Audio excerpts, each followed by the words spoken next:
Hello, Frederic and Bill. It's a great honor to have you both here today and also have you come to our Amara AdVenture conference. So welcome. Great to be here. Thank you. Yeah. Frederic, your book, Reinventing Organizations, this book, it's been a great success. I think if I followed it correctly, it's already being translated into more than 10 languages. And I've just seen how enthusiastic people are about it all over the world. So I'd like to say congratulations on that success. Thank you. Thank you. Well, and I have to say, I recommend everybody to read this book. I just totally love it. I think it's fabulous. And I remember when I started reading it, I would go like, yes, exactly, yes. And my children were looking at me and like, what are you doing? But it just totally resonated with the way I would work in organizations. But so it's also kept me wondering, what was it that triggered you to go into this topic and to write this book? Mm-hmm. Yeah, it's funny. I think what your experience is an experience that many people tell me that actually, in many ways, they had intuited a lot of what was written in the book, and it just felt very validating to see that. That not only wasn't this just wishful thinking, there were, really real organizations working like this. And so sometimes I wonder how come no one has written this book before, because so many of us intuited this, right? And it probably just took some fool to say, I'm going to take a 3-year sabbatical to actually go and do the research and write it. And I happen to be that fool.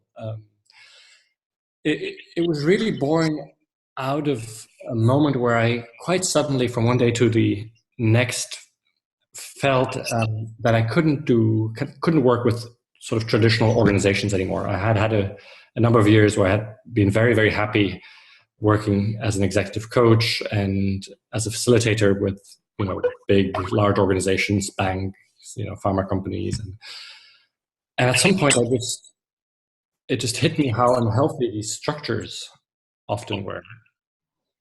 And there was just a part of me that couldn't do that kind of work anymore.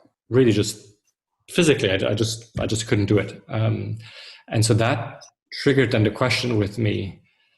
I was familiar with these models, like Bill's models, these evolutionary models, and so I had some language for what was happening to me. That somehow I was looking at the world from a different perspectives than most of the CEOs and executive committees I was working with, and that there was just a distance that had been growing that just started feeling very uncomfortable for me. And so having that language, then I was simply asking, as I know that more and more people are growing into these new perspectives, some of them must have restarted companies. Not all of them must have become coaches from the sidelines in the way I am and maybe you are. And so what do these companies look like? So that was really the starting point of the inquiry. So it was basically life telling me, stop doing the kind of work you do now, and then engaging into a long period of research and writing. Well, thanks, and I think many people are so thankful for you to actually bring this into a book and making it happen. Well, so I'd like to go into the next. I'm a founder of Amara Collaboration, and we just started this company last year, in the end of last year, and we're 4 people from 4 different countries. So we're basically quite virtual, and I know we're really trying to do this, and we're really trying to live with these principles, but I have to admit it's a struggle to actually go towards it. And so I know you talk about how to go to Teal, but is there something about Teal in virtual companies? How do you relate to that?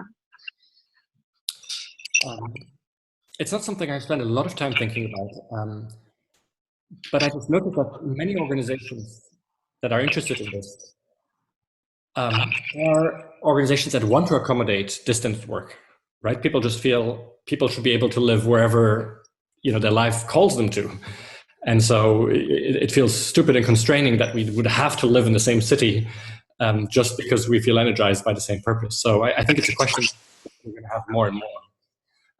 How do we make these virtual teams operate? And the only thing that comes up for me is that it's not because you're virtual that you can't have structure.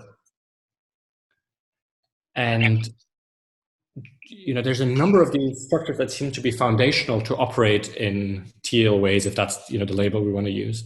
And so some of it is that you can have a lot of clarity around who is having what role and how do we make decisions, for instance, using the advice process, and how do we deal with conflict. And so it's not because you're virtual that you don't need these structures, or that you can't have these structures.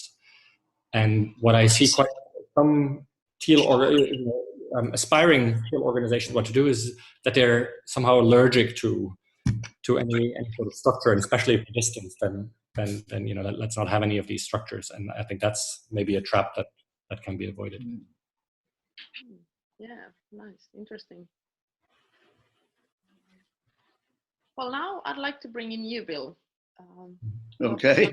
So yeah, I've been following your work on action inquiry and the GLP and power, and partly because it's the heart of Amara is doing. But I'm wondering, because I love both of your work, and so my question, as a lot of times people ask, so what is the difference between them? I'd rather ask you now, how is the linking? Well, how do these work? So how does your work link with Frederic's work? Well, I think the linking is very close. Of course, as Frederic's already said, he was partially inspired by developmental theory in looking around, and I had been the only one who had actually developed an organizational theory of development. Frederic went out and found organizations that were doing some of the things that corresponded to what I said theoretically late action logic organizations would be doing. I'd been trying it in my own work, in my own leadership at Boston College, in my own consulting, and I had worked with small companies that had made transformations, but not all the way to the teal level usually. So that Frederic's empirical examples were just absolutely wonderful to read about. And now Bob Keegan and Lisa Leahy, who are well-known developmental psychologists, are writing a book on deliberately developmental organizations, which will give more examples of organizations that have some of these teal capacities, very intense, high feedback, where people are influencing one another mutually more than unilaterally. And I think that I gradually realized over the years I had not yet really written a great deal about the mutual types of power. So in the last 4 or 5 years, I've become more and more interested in not only documenting the different kinds of unilateral power, which have traditionally been used, but the different kinds of mutual power that exist. Of course, again, a lot of examples of that in Frederic's book. So it feels, there doesn't feel like I don't feel a lot of tension yet. We haven't yet discovered the conflicts between us. Well, thank you, Bill. So what about you, Frederic? What is your perspective and maybe add-ons to what Bill was saying? Yeah, I feel very much like Bill. I happen to use different language for the stages that I borrow from different people, including the colors from Wilbur. But essentially, these are just, I think, ways to get at the same reality. And just like Bill, before I started the empirical research, I also wrote down some conjectures of what I think I would find, in the organizations that I researched. If I were to start a teal organization, this is 4 years back, how would I do it? And it was then very interesting when I did the empirical research to realize that quite some of the things that I had predicted, just like Bill had predicted them, turned out to be actually, happening in these organizations. But then there were some things that I found that went way beyond what I could have imagined at the time, which for me was of course then very interesting and fascinating.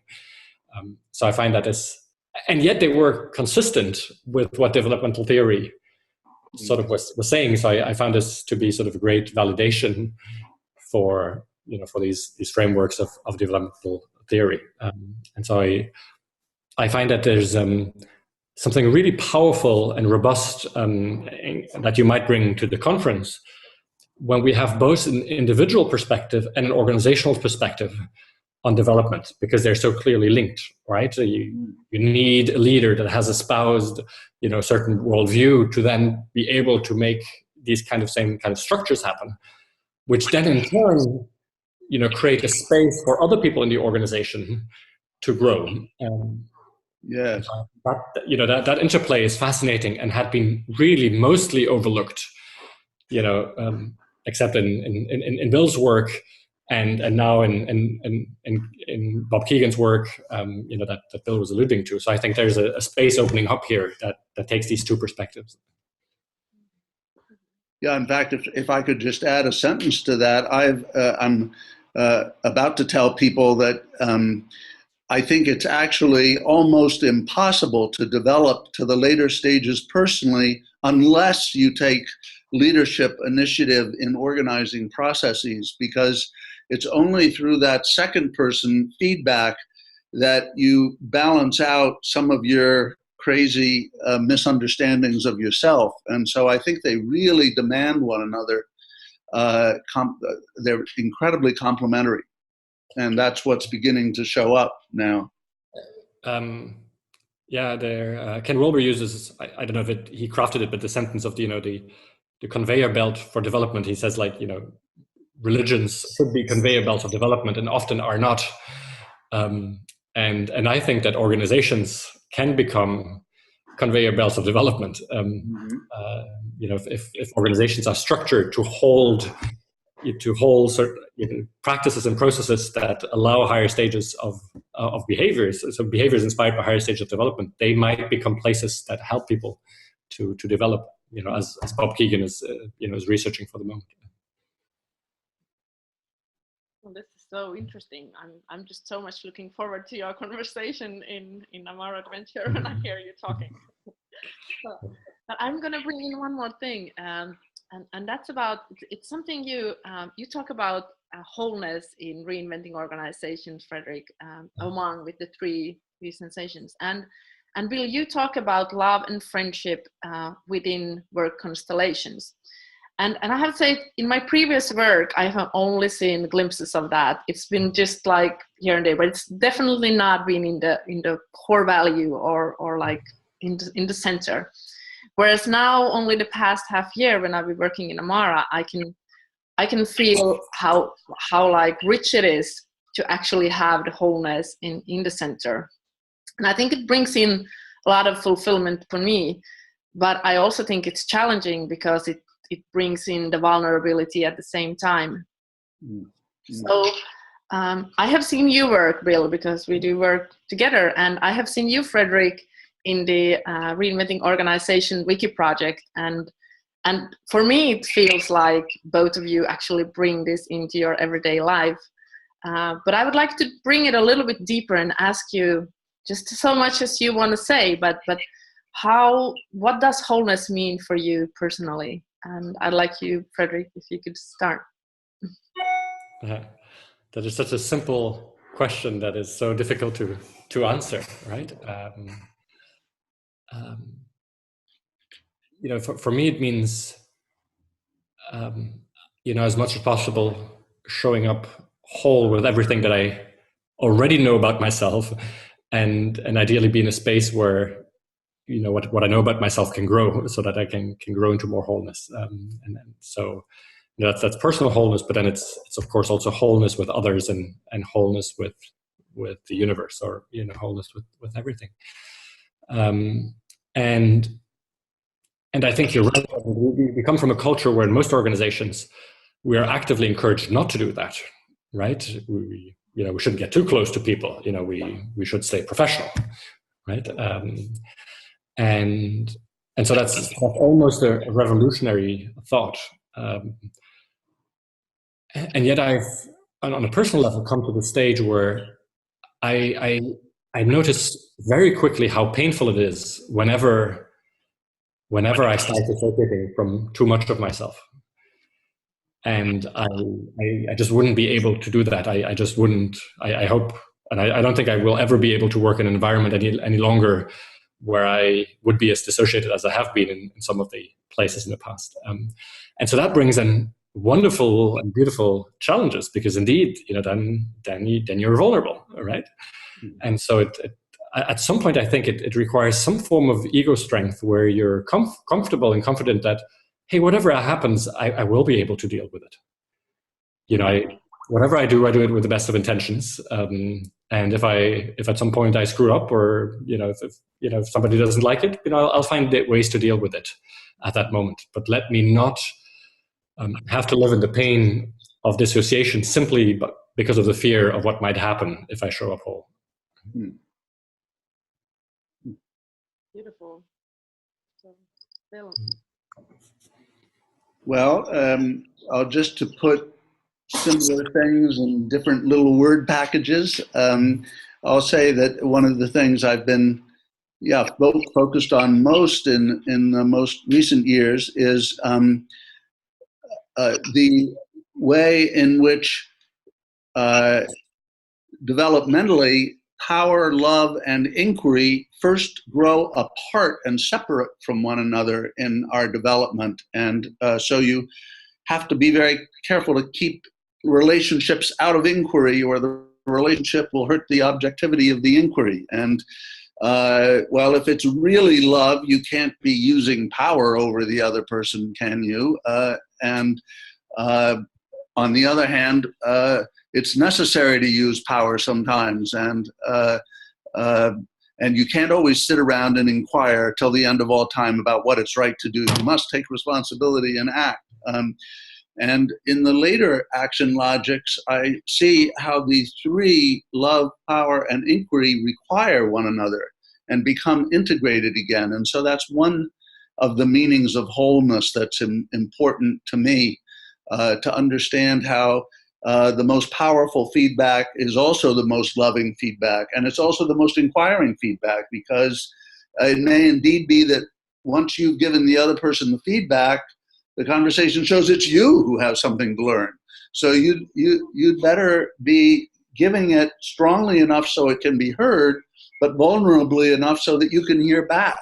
And so that talking, it's not one person talking and the other listening, but both are listening all the time. And I just find it interesting how there's vocabulary that has just been totally absent from organizations, right?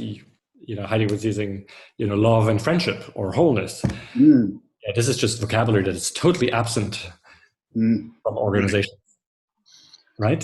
Yes, right. Except for those few extraordinary ones that surprise everybody by starting to use that. and you wonder, how deep we've gone into protecting ourselves and into separating from one another, to be in a community of human beings that don't use that kind of essential language. Yeah. I'm so excited to be able to go around this, because we need to bring this more. We need to bring this more into and do our contribution in that. But for now, I would say a deep thank you to you, Frederic, and a deep thank you to you, Bill, for attending here and for coming to Amara AdVenture. And so whoever is watching this, if you want to hear more of this interesting conversation, you can do that in Amara AdVenture in September 18th in Helsinki. So welcome and see you. Okay. Okay, so thanks. Grand succès. That was good. Yeah, that was good. Well, I have to say, I just totally love to hang out with you here. It was very short, but it gives me like goosebumps and very nice energy. Thank you very much. Thank you, Frederic. Look forward to seeing you again. Yes. Both.